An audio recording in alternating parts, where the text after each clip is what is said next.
There was a kind of a training ground for sort of traditional film people that kind of, and you've been on that journey yourself, from sort of advertising to TV to features, and it's kind of this enormous kind of training ground, and a lot of that is grounded in, there's these sort of playing fields for writers to write for. What do you think of are the playgrounds for this new generation of writers, and what could we do to encourage that? Well, I'm glad you used the word writers, because it gives me a peg for my answer. It's really where do original ideas come from? With one exception, no, two exceptions in my film career. The exception has been Bugsy Malone, The Local Hero, or even Local Hero. No, it's not true. It was just only Bugsy Malone. Every film I produced that was remotely successful, that I promise you that you would have heard of. No, I knew there were two exceptions. Midnight Express is the other one. Started as ideas I had, either sparked by something I saw or something I read or something I bought, but they did start there. Now that gave me a really important ownership in them. So it meant that when I went along to a writer, and commissioned a screenplay on X, be it Chariots of Fire, be it Local Hero, when I went to Bill Forsyth with this article I found in the newspaper, or The Killing Fields.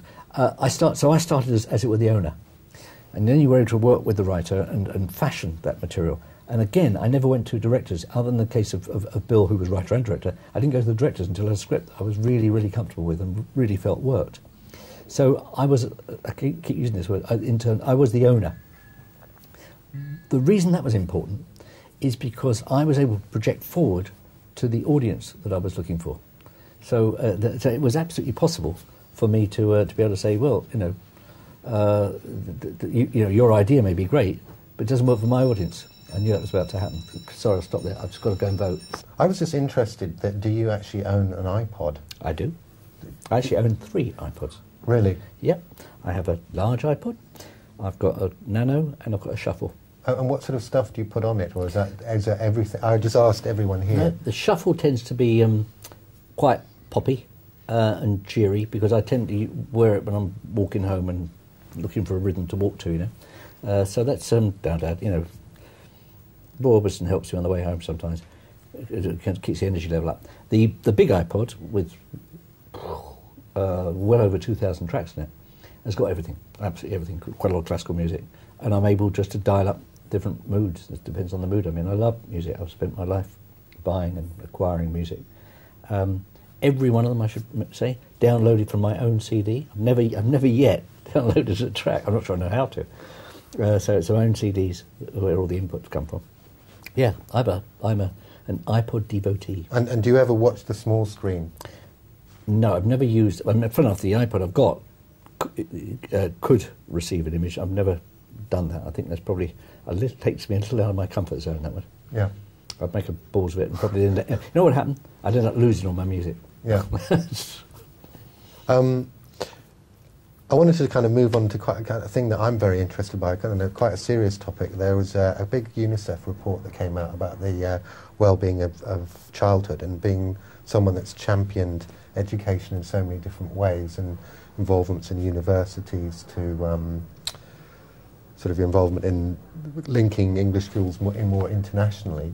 I really thought that it was quite a shocking report, in that it put the sort of well-being so low in the developed world, and it seemed to cause such a non-reaction.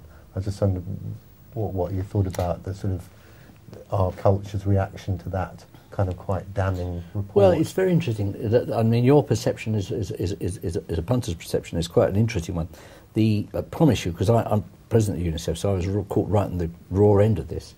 The government's reaction couldn't have been more different. The government were devastated by the report and very upset by the report. It was also a bit of a balls up with the way it was released, and went out their way to try and trash the research base on which which supported it. So certainly there was near hysteria within my own party, actually. Since then, there's been a lot of work done. There's been a conference at Ditchley looking at the implications of the report and what can be done. There was a kind of concession that some of the research, not all, some of the research was 2 years out of date, and some of those figures had ticked up a little. I mean, I say a little, I mean a little. But Britain's got a long way to go before it begins to catch up with some of the better, or some of the more model European countries. A long way to go. And which for you would be the model ones? For Norway, Finland, to a slightly lesser extent Denmark and Sweden, but certainly Norway and Finland, outstanding, absolutely outstanding countries. And in terms of concern for young people, although there's still real problems, I live on the west coast of Ireland. Ireland has a great, because families are more important in Ireland. I think that's one of the reasons. Ireland does not badly, but Finland and Norway absolutely light years ahead of the rest of Europe, and indeed Europe is in turn light years ahead of the United States. Must be remembered.